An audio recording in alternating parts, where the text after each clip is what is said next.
نحمده ونصلي علی رسولہ الکریم اما بعد بسم اللہ الرحمن الرحیم۔ زاد الطالبین حدیث نمبر 112 سے آج ہمارا سبق ہے انما کے بارے میں، یعنی ایسی حدیثیں یہاں سے ذکر فرمائیں گے جن کے شروع میں لفظ انما ہے۔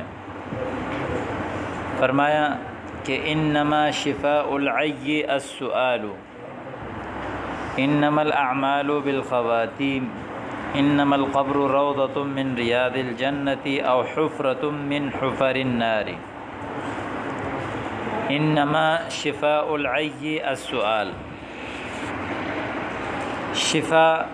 شفا یشفی ضرب یضرب سے ہیں، شفا یاب ہونا، شفا دینا۔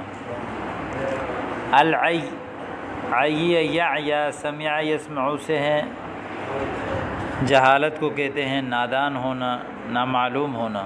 السؤال سأل یسأل، فتح یفتح سے اس کا معنی ہے سوال کرنا۔ انما شفاء العی، بے شک نادانی کی شفا السؤال سؤال میں ہے، یعنی جہالت کی شفا سؤال میں ہے، یعنی ایک آدمی اس کو معلوم نہیں ہے کوئی خبر کوئی حکم، تو اب اس نادانی کی جو بیماری ہے، جو علم نہیں ہے، جہالت ہے، اس جہالت کی بیماری کے جو شفا ہے وہ ہے سؤال۔ انما شفاء العی السؤال، بے شک جہالت کی شفا جو ہے وہ سوال کرنا ہے۔ حضرت جابر رضی اللہ تعالیٰ عنہ فرماتے ہیں کہ سفر میں ایک دفعہ ہم کہیں نکلے ہوئے تھے، ایک صحابی کو رات میں جو ہے وہ غسل کی حاجت پیش آئی، وہ زخمی تھا، اس کا سر زخمی ہو چکا تھا، تو اس نے سوال کیا تو لوگوں نے کہا کہ بھئی تمہارے لیے تو غسل کے علاوہ کوئی چارہ نہیں ہے، تو اس نے غسل کیا اور اس غسل کی وجہ سے اس کی موت واقع ہو گئی۔ آ کے حضور کو بتایا تو اللہ کے رسول ناراض ہوئے اور فرمایا کہ انما شفاء العی السؤال، بے شک جہالت کی جو شفا ہے وہ سوال میں ہے، کہ اگر ایک آدمی کو معلوم نہیں ہے تو آپ پوچھ لو، اور اگر آپ کو معلوم نہیں ہے تو آپ پوچھ کر جواب دو، بغیر پوچھے بغیر مسئلہ معلوم ہوئے مسئلہ نہیں بتانا چاہیے۔ انما ان حرف مشبہ بالفعل ما کاف عن العمل، اس نے ان کو عمل سے روک دیا۔ شفاء العی مضاف مضاف الیہ مل کر مبتدا، السؤال خبر، مبتدا اپنے خبر کے ساتھ مل کر جملہ اسمیہ خبریہ۔ حدیث ہے 113، انما الاعمال بالخواتین، بے شک اعمال کا دار و مدار جو ہے وہ خاتمے پر ہیں۔ الاعمال جمع عمل کی، عمل کو کہتے ہیں عمل یعمل، سمع سے کوئی کام کرنا۔ خواتین جمع خاتمہ کی، ختم یختم ضربہ سے اس کا معنی ہے مکمل کرنا، مہر لگانا۔ حضور نے فرمایا کہ اعمال کا دار و مدار خاتمے پر ہے۔ انسان بسا اوقات جو ہے وہ جنتیوں والا عمل کرتا ہے، لیکن اس کا جو خاتمہ ہے وہ خراب ہو جاتا ہے، جس کی وجہ سے وہ جہنم میں چلا جاتا ہے۔ تو اس لیے حضور نے ہمیں یہ سکھایا کہ اللہ سے ہمیشہ حسن خاتمہ کا سوال کریں۔ اللہ کے نبی نے فرمایا تھا من قال لا الہ الا اللہ دخل الجنہ، آخری کلام جس کا لا الہ الا اللہ ہو وہ جنت میں داخل ہوگا۔ تو اس لیے ہمیشہ انسان کو حسن خاتمہ کی دعا مانگنی چاہیے۔ نیک اعمال کے ساتھ ساتھ انشاءاللہ تعالیٰ دعا مانگیں گے تو اللہ رب العزت جو ہے وہ ہمارا خاتمہ بھی ایمان پر اور نیکی پر فرمائیں گے، تو اس میں بڑی فکر کی ضرورت ہے۔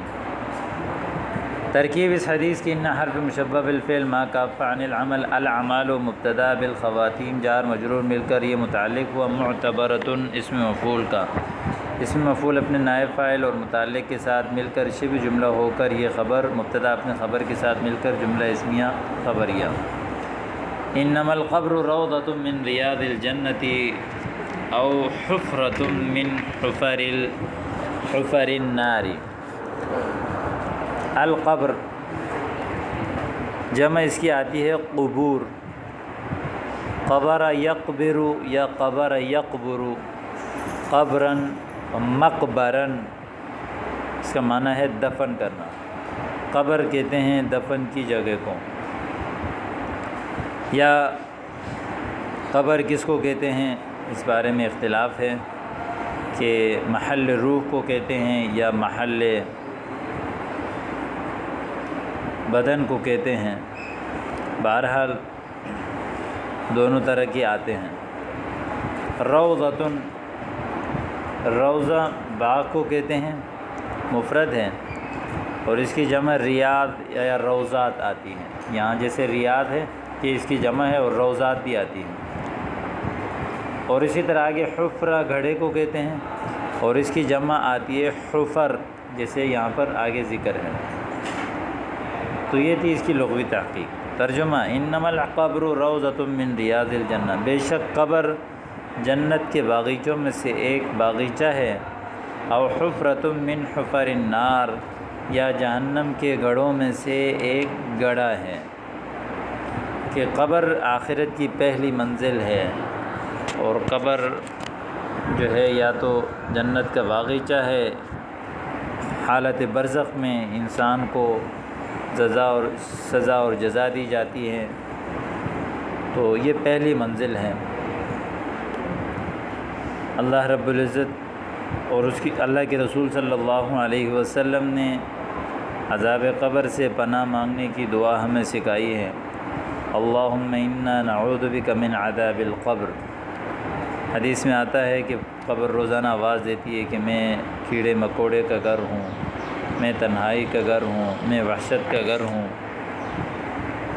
تو کوئی نیک آدمی جب اس کے پاس آتا ہے تو اسے خوش آمدید کہتی ہے، اور اگر کوئی برا آدمی اس کی دفن کر دیا جاتا ہے تو قبر جو ہے اس پر ناراضگی کا اظہار کرتی ہے اور اس سے نفرت کا اظہار کرتی ہے۔ تو عذاب قبر یہ برحق ہے۔